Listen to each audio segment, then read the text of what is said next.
Makanya di dalam pembahasan akad di dalam Islam ada dikenal namanya akad tabarruk secara tujuan. Apa bentuk-bentuknya? Macam-macam. Satu, misalkan akadnya kan akad qad. Akad qad itu Pak Bu, itu akad hutang piutang. Walaupun hutang itu macam-macam bentuknya, nanti bisa kita jelaskan di lain kesempatan. Tapi akad qad itu akad yang tujuan dilakukan akad tersebut, tujuannya saling tabarruk, ta'awun, tolong menolong. Maka tidak ada cerita bisnis untung di sini. Maka tidak ada cerita profit dalam akad tabarruk. Makanya kalau dihutangi orang tahun 2020 uang 10 juta, dibayar 2030, tetap duitnya 1 juta. Kenapa? Tabarruk. Bismillahirrahmanirrahim. Assalamualaikum warahmatullahi wabarakatuh. Bismillahi masyaallah la yasuqul khaira illallah. Bismillahi masyaallah la yasrifus su'a illallah. Bismillahi masyaallah ma kana min ni'matin faminallah. Bismillahi masyaallah la haula wala quwwata illa billahil aliyyil azim. Asyhadu an la ilaha illallah wa anna Muhammadar Rasulullah. Allahumma shalli ala sayyidina Muhammad wa ala ali sayyidina Muhammad. Assalamu alayka ya Rasulullah. Subhanaka la ilma lana illa ma 'allamtana innaka antal alimul hakim. Rabbi shrah li sadri wa yassir li amri wahlul 'uqdatam min lisani yafqahu qawli. Amma ba'd. Bapak Ibu hadirin wal hadirat, tamu-tamu Allah, jemaah salat Fardhu Maghrib Masjid Darussalam yang kami hormati, alim ulama, cerdik pandai, tokoh masyarakat, pengurus masjid beserta jajaran. Yang besar tak disebut gelar, yang kecil tak dipanggil nama. Semoga Allah senantiasa memberikan kesehatan dan melimpahkan barokahnya kepada kita semua. Amin ya rabbal alamin. Bersyukur kita kehadiran Allah dengan lafaz alhamdulillahi rabbil alamin. Bersolawat kepada Nabi sallallahu alaihi wasallam dengan lafaz Allahumma shalli ala sayyidina Muhammad wa ala ali sayyidina Muhammad. Assalamu alayka ya Rasulullah. Bapak Ibu yang berbahagia, kembali kita lanjutkan bahasan tentang fikih muamalah seperti biasa, Rabu malam Kamis di setiap pekannya. Insyaallah malam ini kita tuntaskan akad secara tujuan, ya. Kalau pertemuan pekan lalu kita sudah membahas akad secara keabsahan. Maka ada 2 jenis akad. Pertama akad sahih, akad yang disebut sah. Apa yang disebut sah? Sah karena rukun syarat terpenuhi. Rukun syarat terpenuhi, maka akadnya menjadi sah. Kalau akad menjadi sah, objek menjadi halal. Sebaliknya, kalau akad tidak sah, objek menjadi tidak halal. Nah, ini secara keabsahan. Ya, maka kalau akad tidak sah, objeknya menjadi tidak halal. Nah, bisa jadi tidak sahnya karena rukunnya, ini disebut dengan akadnya batil. Batil itu sama halnya tidak pernah ada akad, tidak pernah terjadi akad. Maka sampai kapanpun selamanya tidak akan pernah sah. Ini batil. Beda kalau akadnya fasad. Akad yang fasad itu akad yang rusak. Bisa jadi akadnya sebelumnya sah, namun karena ada sebab-sebab yang membuat dia rusak. Pertama bisa jadi karena gharar, ketidakjelasan, ya, penyesatan, penipuan. Nah, ini makanya akadnya menjadi fasad.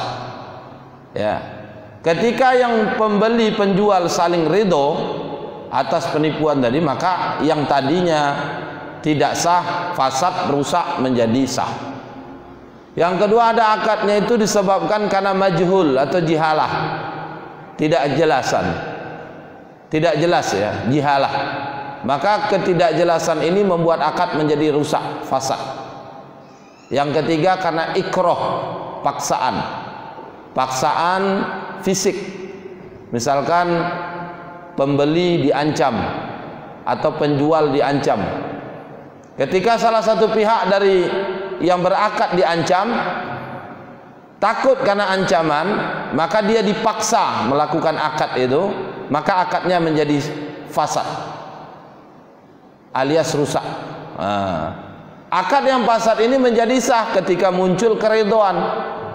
Misalkan ada seorang diancam, dipaksa untuk menjual barangnya, handphonenya atau apapun dia punya, dipaksa dia menjual.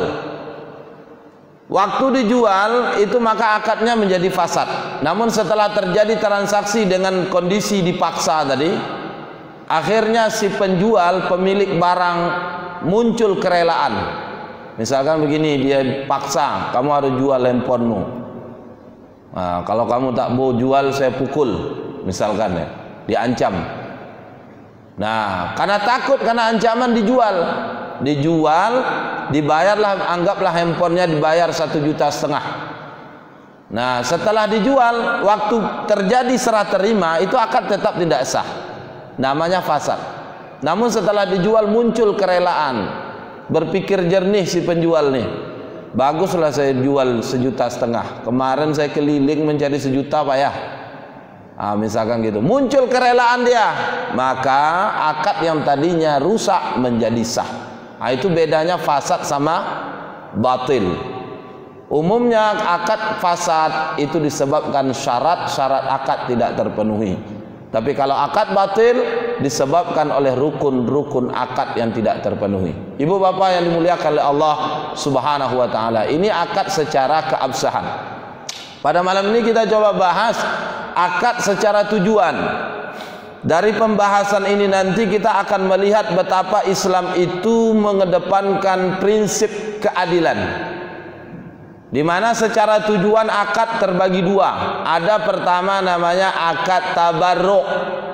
Akad tabarruk itu akad tolong menolong. Dalilnya umum, wa ta'awanu 'alal birri wat taqwa.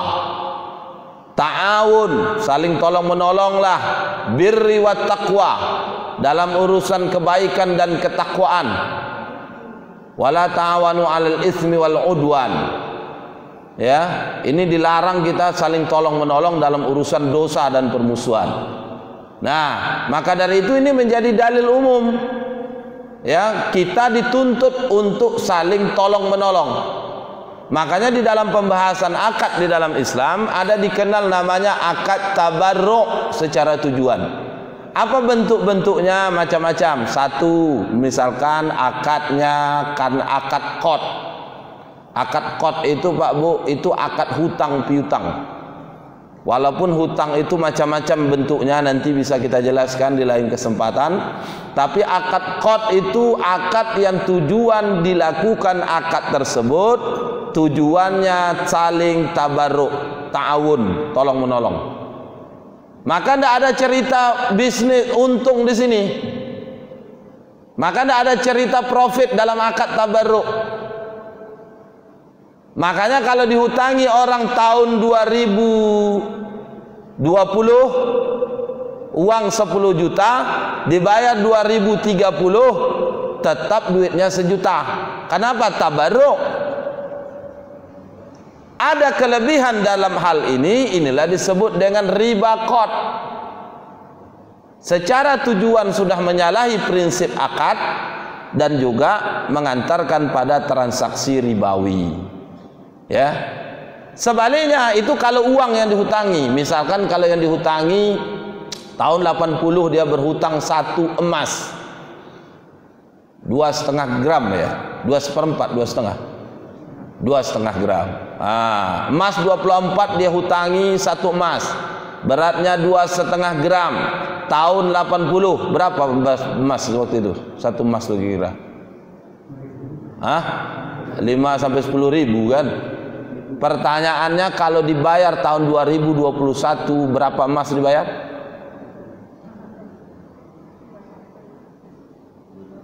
Tetap 1 emas.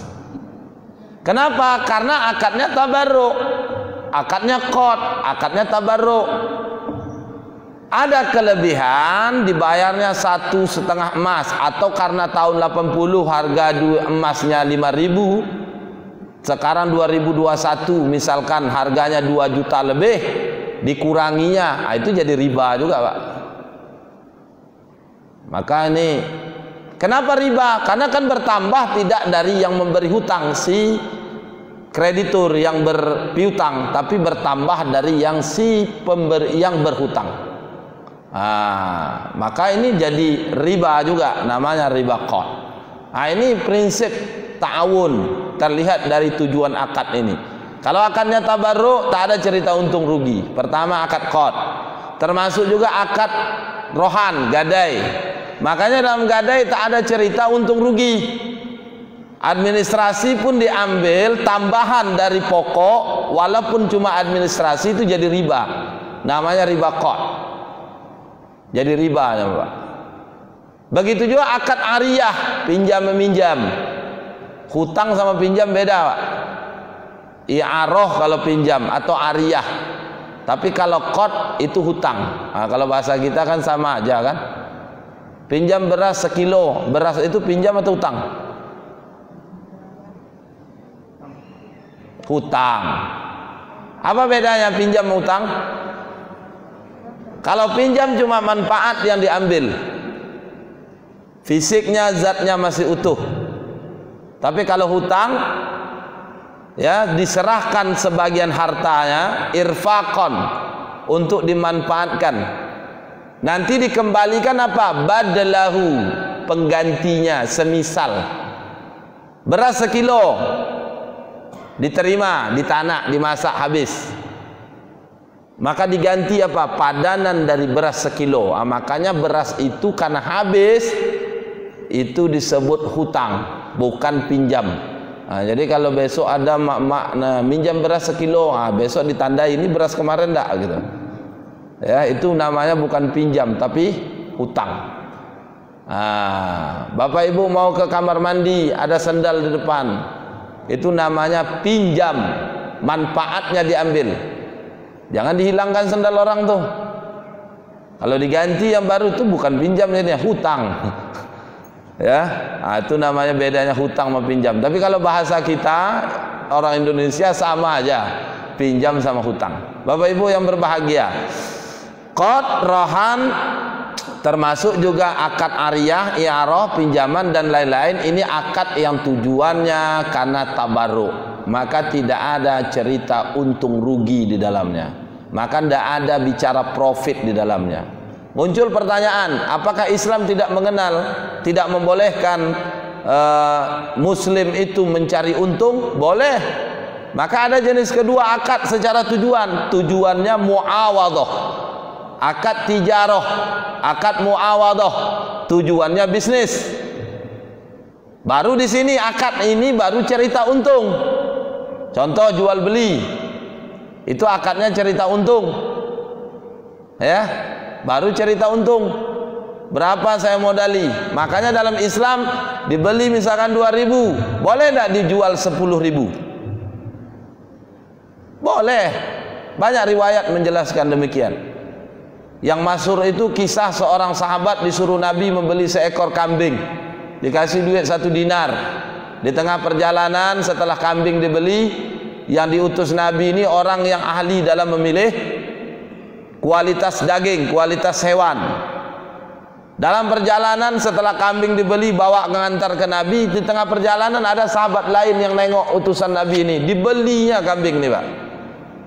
Dibujuk, dirayu. Akhirnya apa yang terjadi? Terjadilah transaksi jual beli, tapi dihargai 2 dinar. Dihargai, dibayar oleh sahabat yang membujuk ini tadi 2 dinar. Ku belilah ini 2 dinar, kau kan bisa beli lagi, kau cari lagi, ku bayar 2 dinar. Setelah 2 dinar, karena Nabi ngasih duit 1 dinar, seekor kambing waktu itu 1 dinar, 4,25 gram emas, emas 24. Pergilah sahabat ini kembali membeli kambing tadi, tapi dibelinya 2 ekor, karena 1 ekor 1 dinar, bawa 2 ekor. 2 ekor kambing kepada Nabi. Nabi pun bertanya, singkat cerita diceritakanlah kronologisnya. Maka apa kata Nabi? Kalau begitu ini untukku, 1 ekor kambing ini untukmu. Kalau kita kayak gitu gimana? Ya makasih ya, nanti gua antar semangkuk. Paling semangkuk gua itu kasih cuma. Itulah kita nih, sampilik karyang. Ya, kalau Nabi fair, adil, fair, sidik, benar. Maka ketika dapat kejadian ketemu kasus seperti ini, Nabi ambil seekor. Kalau begitu, 1 ekor nih untukku, 1 ekor nih untukmu. Ini hukumnya boleh. Maka dari itu mengambil untung 100 ekor 100% hukumnya boleh. Dasarnya tadi. Ada juga riwayat sahabat dulu. Seorang sahabat yang ahli dalam hal barang tambang. Barang tambang, dia ahli dalam hal barang tambang, barang antik, barang tambang nih. Ada seorang yang menggali barang tambang. Setelah digali, dia jumpai, dia beli dengan harga kalau tidak salah 100 ekor kambing. Barang tambang yang didapat oleh sahabat ini tadi, seseorang ini tadi dibeli oleh seorang sahabat dengan harga 100 ekor kambing.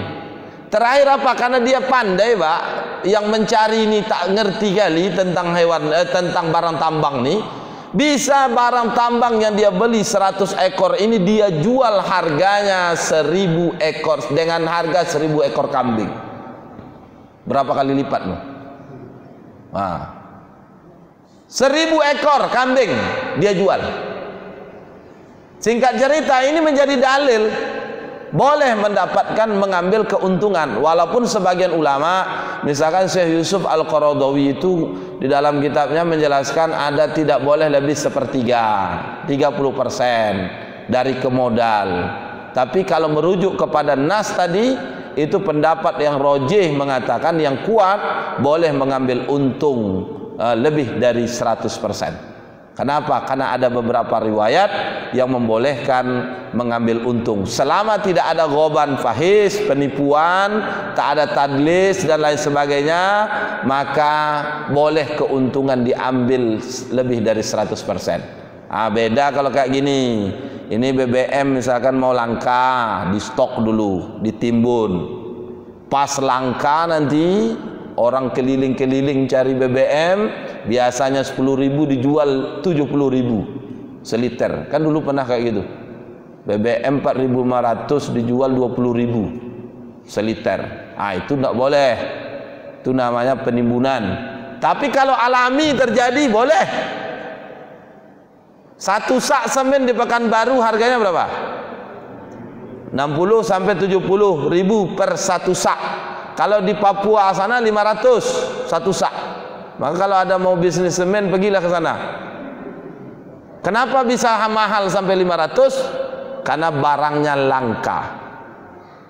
Tapi dalam kondisi tidak langka barang itu, berbeda dengan kondisi dalam sistem kapitalis di skenario supaya langka, sehingga orang merasa butuh baru dijual, ditimbun barang tadi dijual, maka ini yang hukumnya haram. Ini yang Nabi katakan, manih takara fahuwa khati'un. Siapa yang melakukan ihtikar penimbunan, fahuwa khati'un, maka dia melakukan tindakan dosa. Kembali ke persoalan tadi, jual beli salah satu jenis akad yang tujuannya untuk mencari keuntungan. Maka boleh orang mencari keuntungan, ya. Makanya kalau Bapak Ibu belanja sama penjual, seseorang penjual, dia bilang baru ketemu di tempat jual beli itu, karena mirip bahasanya dengan Bapak Ibu, dijualnya modal. Itu 2 kemungkinan. Apa kemungkinannya? Kalau dia tak bohong alias jahil, bodoh, mustahil dia jual keuntungan. Barang kualitas bagus, baru buka toko pula lagi, atau masih barangnya tahan lama karena merayu Bapak Ibu supaya mau beli. Bapak Ibu pakai sesuatu bahasa daerah tertentu, mirip pula bahasanya. Awak sekampung nih, gara awak sekampung awak jual mahal modalnya. Kalau sama orang tak modal kau awak jual dah. Itu 2 kemungkinan. Tapi besar kemungkinannya pembohong, penipu. Kenapa? Karena dalam jual beli boleh mencari keuntungan. Begitu juga akad berikutnya, misalkan akad ijarah, aqdun ala manfaatin bi'audin, akad atas manfaat dengannya terdapat kompensasi. Maka dalam akad ijarah ini akad yang tujuannya mencari keuntungan. Makanya Bapak Ibu kalau mengajak orang bekerja, nanti kita jelaskan di bahasan tentang ijarah, itu minimal 3 hal harus sepakat. Diajak orang bekerja, 3 sepakat dulu. Apa yang pertama? Apa jenis pekerjaannya? Jelas. Yang kedua, berapa lama dia bekerja? Waktunya. Masuk jam 7 sampai jam 4, jelas. Kelebihan dari itu, kalau dituntut oleh si yang mengajak bekerja, maka dia berhak mendapatkan atoya atau bonus. Yang ketiga, harus sepakat dulu ada namanya berapa upahnya, berapa gajinya. Tidak bisa seperti masyarakat orang umum lazimnya kita di masyarakat. Kalau kita di masyarakat lazimnya kayak gitu. Orang diajak kerja, tanya berapa gaji saya Wak, berapa gaji saya Pak. Ang belum karajul lah nanya gaji. Itu kalau kita kan Pak, tak boleh kayak gitu. Akad ijarah ini tujuannya cari untung. Akad yang dibolehkan oleh syariat, Allah telah tetapkan tujuan akad itu tujuan jenis masuk kategori muawadah, akad tijari, akad yang tujuannya boleh mencari keuntungan. Orang diajak kerja, salah satu harus disepakati berapa gajinya. Kerjamu apa? Ini. Waktumu kapan? Berapa lama? Jam 7 sampai jam 4. Berapa gajinya? 3 juta. Dia mikir, masuk enggak? Kalau tak masuk, dia tak kerja. Kalau masuk, cocok, sesuai, dia bekerja. Itu namanya akad ijarah. Akad yang masuk kategori muawadah, bisnis. Boleh cerita untung. Dan bagi bapak ibu mengajak orang bekerja, 3 hal ini harus deal dulu. Tak boleh orang diajak kerja sebelum 3 hal ini disepakati. Nah, apa bentuk berikutnya? Akad syirkah, kerjasama. Itu harus cerita untung. Makanya dalam syirkah, misalkan syirkatul mudharabah, itu 4 hal yang harus disepakati. Harus jelas. Pertama, siapa pemodal. Yang kedua, siapa yang mengelola. Yang ketiga, apa usaha. Yang keempat, berapa nisbah bagi hasil. 4 nih. Kalau 4 nih tak ada, atau gaib bentuknya, atau atas nama, maka syirkahnya tak sah, kerjasamanya tidak sah. Contoh, Pak Haji Rusman punya duit 100 juta, mau buat usaha. Apa? Kalau ada yang mau buat usaha pecel lele, saya mau modali 100 juta. Datang saya, Pak, biar saya pakai kelola duit Bapak 100 juta buat usaha pecel lele. Oke, ternyata duit 100 juta tadi udah sepakat, bagi hasilnya sekian, duit 100 juta tadi saya salurkan kepada orang yang betul-betul mau mengelola. Jadi saya perantara, tapi sama Pak Haji saya jadi pengelola. Ini akadnya tidak sah. Karena yang dimaksud dengan mudharib pengelola di situ adalah orang yang benar-benar terlibat dalam usaha. Jadi duit 100 juta buat apa? Usaha apa? Ini pecel lele. Dah 100 juta itu saya jadikan modal pecel lele. Saya yang mengelola pecel lele. Berapa bagi hasilnya? Terserah kesepakatan. Berapa sepakatnya? Maunya berapa? Boleh 60 40, 70 30, 45 55 atau 90 10. Karena Pak Haji ingin bantu saya dapat 10% udah Ustaz. Ustaz ambil 90% dari keuntungan. Boleh. Karena prinsip syirkah itu untung dibagi berdasarkan kesepakatan, kalau rugi ditanggung sesuai dengan porsi modal. Usaha tadi modalnya 100 juta, 100% dari beliau. Kalau untung, keuntungan dibagi berdasarkan kesepakatan. Kapan? Saat akad. Anggaplah usahanya tadi gulung tikar. Siapa yang nanggung rugi? Yang punya modal nanggung kerugian.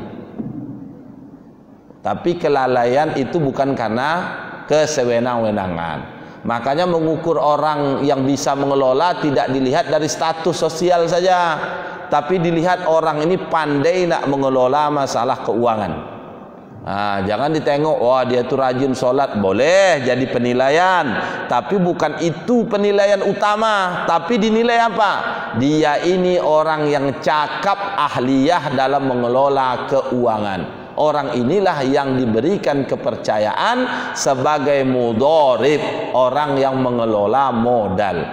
Kalau 4 nih disepakati, ada Modal siapa? Pemodal sohibul mal.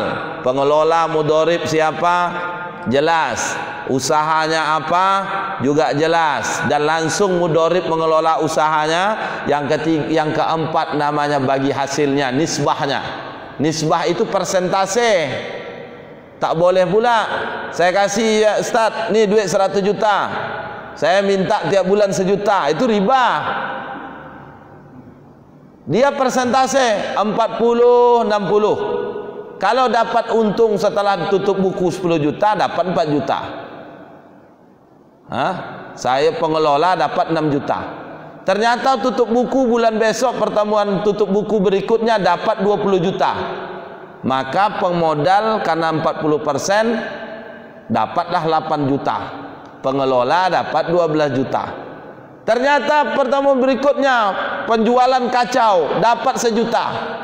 Pemodal dapat 400, pengelola dapat 600. Persentase. Besar dapat, besar untung. Kecil dapat, kecil untung. Kalau 1 juta, ini duit 100 juta. Saya terima 1 juta tiap bulan. Tak tahu menau saya. Itu yang namanya riba itu sekarang, Pak. Itu yang terjadi hari ini. Makanya harus jelas dalam hal ini. Jadi kembali ke persoalan tadi, akad tijari atau akad muawadhah, ini akad yang tujuannya boleh mencari keuntungan. Maka dari itu Bapak Ibu, dalam Islam dari sisi ini terlihat sisi keadilan dalam ekonomi Islam. Kalau berani untung, mau untung, siap rugi. Kalau tak mau rugi, maka akadnya tabarruk. Tak rugi. 1 juta dikasih tahun 2020, 2050 dibayar tetap 1 juta. Tapi Ustaz, nilainya sudah turun. Nah, nilai turun itu bukan perkara hutang, itu perkara nilai mata uang yang kita pakai tak stabil. Kalau duit yang kita pakai itu menggunakan sistem dinar dirham, emas dan perak, nilainya stabil. Berpuluh-puluh tahun pun nilainya stabil. Satu contoh kayak tadilah, 1 ekor kambing di zaman Nabi itu harganya 1 dinar. 1 dinar itu 4,25 gram emas 24. Kalau 1 gram itu 600, kalilah 6 kali 4,25. Itu berapa duit? Poneng. Berapa juta? 600.000. Kalau bayar mudahnya enggak usah 600. Coba kita hitung 600.000 kali 4,25. 2.550.000. Itu harga kambing di zaman Nabi. 1 dinar kalau dikonversi rupiah hari ini dengan emas yang harganya 1 gram itu 600.000. Kemarin kalau Idul Adha kemarin orang berkorban berapa? 1 orang. Kalaupun beda, tidak jauh beda kan? Kan sama. Berapa tahun? 1400 tahun lebih. Nilainya stabil. Itu kalau pakai dinar dirham. Jauh dari inflasi. Kalau sekarang, jangankan ratusan ribuan tahun kayak gitu. Pak Haji SD dulu sama sekarang jauh bedanya. Masa Pak Haji ketemu duit limper. Sekarang duit limper kalau balik kampung ketemu kita di bendul rumah, dipaku orang. Tak buat apa tuh tak tahulah. Yang jelas di bendul rumah masing-masing di kampung, rumah papan tuh di bendul rumah dipaku. Duit limper itu. Nggak laku hari ini. Dulu zaman saya SD uang 100 masih laku. Sekarang kalaupun laku pun ketemu kita duit 100 tuh itu udah langka kali. Jangan duit 100, duit 1000 logam pun kalau kita bawa ke kampung tuh kadang tak mau orang kampung tuh, Pak. Harus duit kertas. Kalau duit 1000 harus duit kertas. Begitulah. Kenapa? Karena dianggap macam-macam ya. Intinya karena nilainya tidak stabil. Jadi ini bukan persoalan utangnya. Maka kalau Bapak Ibu siap mau untung, siap rugi. Siap rugi artinya itu akadnya muawadhah. Tapi kalau tak mau rugi, akadnya pakai tabarruk. Ngutangi orang 1 emas tetap 1 emas. Ngutangi orang 1 juta tetap 1 juta. Ini kalau akadnya tujuannya tabaruk. Baik, saya kira begitu. Ada waktu beberapa menit. Silakan. Kalau ada yang mau kita diskusikan. Kasih waktu tak ada pula nanya. Pas mepet waktu banyak nanya. Silakan Pak. Kalau ada yang mau ditanyakan tentang akad tadi. Ya. Ada? Ya, Pak. Silakan, Pak.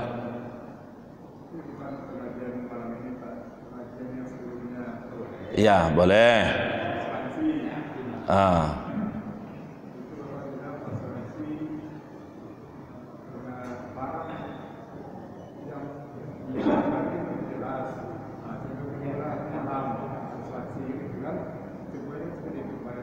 Kalau yang apa, Pak? Asuransi, baik.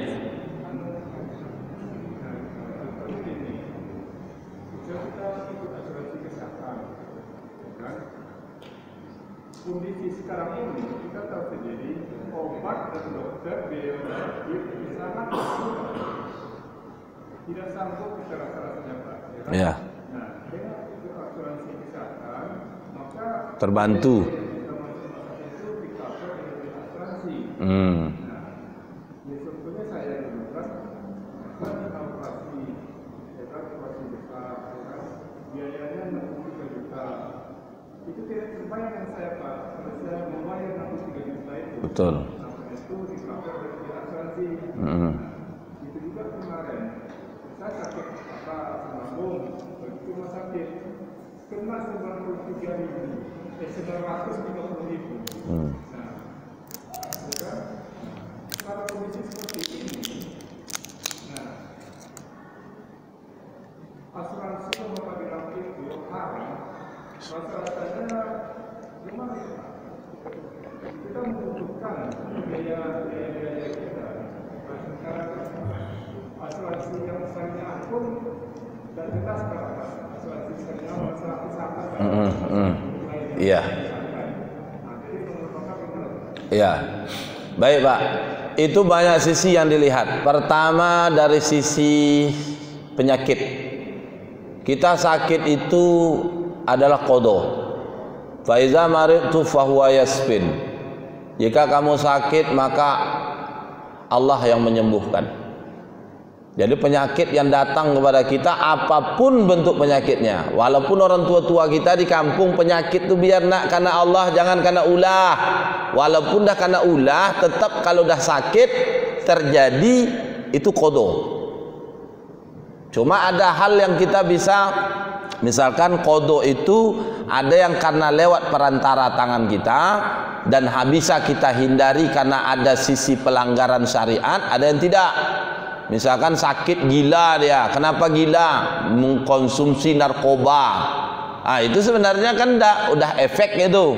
Harusnya dia menghindari narkoba, kan gitu kan? Tapi kalau dia udah gila gimana? Gilanya itu udah qada. Kenapa udah terjadi? Sudah? Termasuk juga penyakit yang lain. Penyakit itu Allah yang mendatangkan dan Allah yang menyembuhkan. Sunnah Nabi itu berobat. Sunnahnya apa? Sunnah dalam artian sunnah itu ada dua, Pak. Makanya kalau yang bilang ini sunnah apa? Ada sunnah status hukum, ada sunnah sumber hukum. Beda nih. Kalau sunnah status hukum dikerjakan berpahala, kalau tak dikerjakan tak berdosa. Kalau sunnah sumber hukum, semua yang dilakukan Nabi, diucapkan Nabi, didiamkan Nabi, itu sunnah namanya. Poligami itu sunnah Nabi, tapi statusnya mubah. Bingung kita kan? Sunnah kok mubah? Sunnah Nabi karena sumber hukum Nabi melakukan, tapi hukumnya statusnya mubah. Boleh silakan, kalau manfaat rasanya kerjakan, kalau mudarat besar mudarat tinggalkan. Sudah? Begitu seterusnya. Nah, penyakit juga berobat juga begitu. Di sunnahnya itu berobat. Kenapa? Karena Nabi sakit berobat. Tapi hukumnya berobat apa? Mubah. Boleh berobat, boleh tidak. Apa dasarnya? Dulu ada seorang wanita, di dalam hadis itu disebut namanya mar'atus sauda. Wanita mar'ah itu wanita, sauda itu kulit hitam. Kulitnya hitam. Makanya mar'atus sauda. Makanya jintan habbatus sauda, jintan hitam. Bahasa kitanya jintan hitam tuh, Pak. Jadi jangan terlalu merayu bini Ummu Sauda karena bininya tidak tahu bahasa Arab nih. Masya Allah, makasih suamiku, rupanya bini hitam kulit hitam, kan? Ini anekdot aja, Pak, sedikit supaya cair. Nah itu, Pak, jadi Ummu Mar'atus Sauda itu pernah kena penyakit epilepsi, datang kepada Nabi minta disembuhkan. Apa kata Nabi? Kasih tawaran, penyakitmu sembuh, tidak ada jaminan surga, atau kau ridho dengan penyakitmu menjadi engkau punya jaminan surga. Apa kata Mar'atus Sauda ini? Singkat cerita, kalau begitu ya Rasul, aku minta memilih, aku ridho dengan penyakit ini supaya dapat jaminan surga. Maka dari hadis ini Bapak Ibu, hukum berobat itu mubah.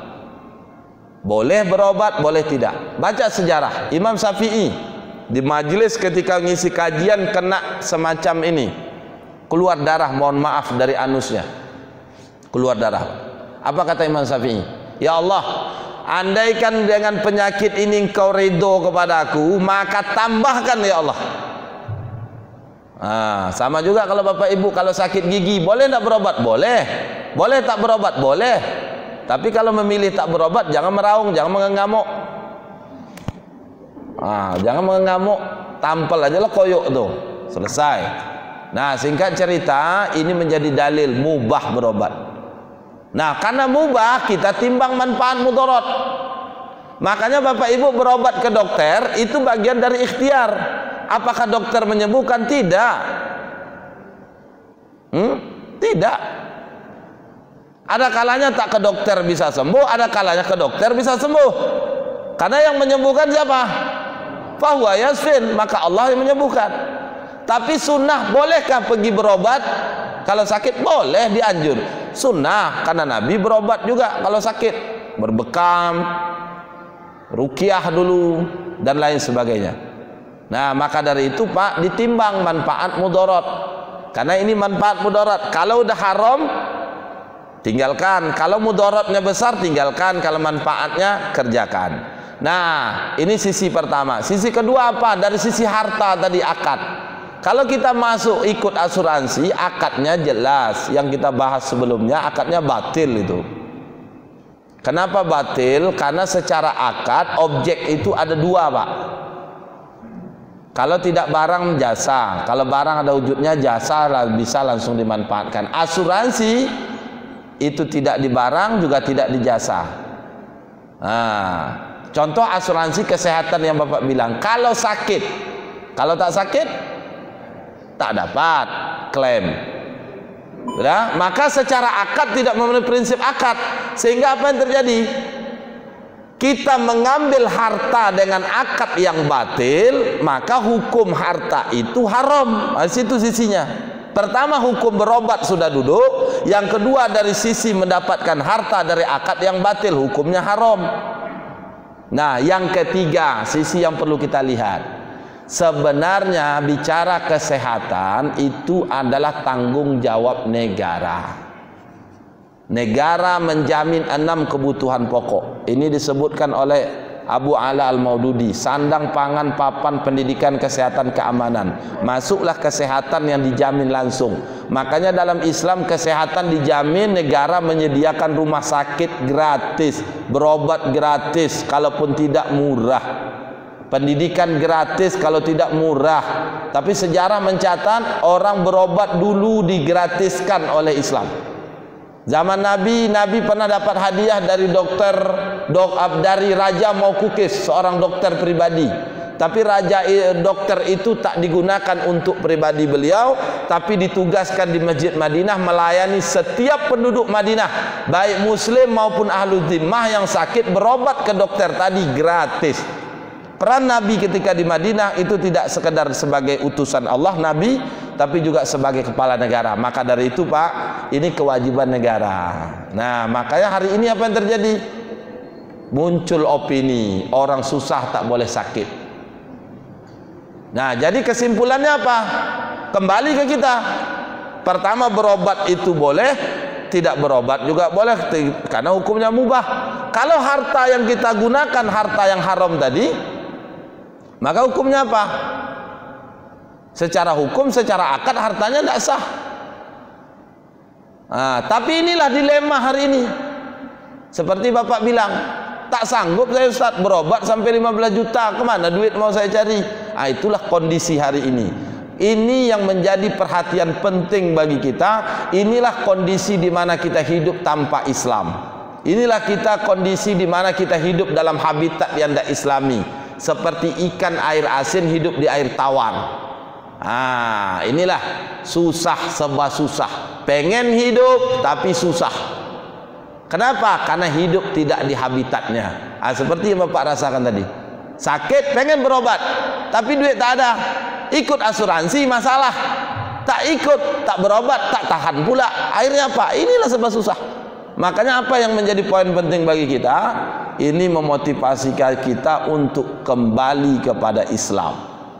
Supaya apa? Kita hidup dalam habitat yang Islami, sehingga yang Bapak khawatirkan tadi, kesehatan yang tadi menjadi buah pikir tiap individu, akhirnya berpindah menjadi tanggung jawab negara. Kalau sudah ditanggung jawab oleh negara, negara menjamin kesehatan salah satunya, maka tak perlu lagi asuransi. Makanya kalau Bapak baca, kita baca sejarah asuransi itu, kenapa asuransi muncul? Karena sistem kapitalis, peran negara tidak dominan, tidak aktif, sehingga apa? Negara tak mengatur urusan masyarakat, ekonomi khususnya.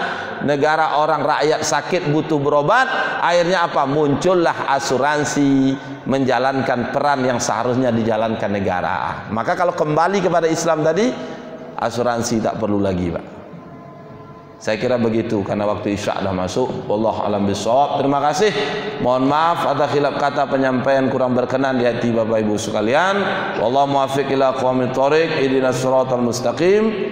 Subhanakallahumma bihamdika nasyhadu an la ilaha illa anta nastaghfiruka wa natubu ilaik. Walhamdulillahirabbil alamin.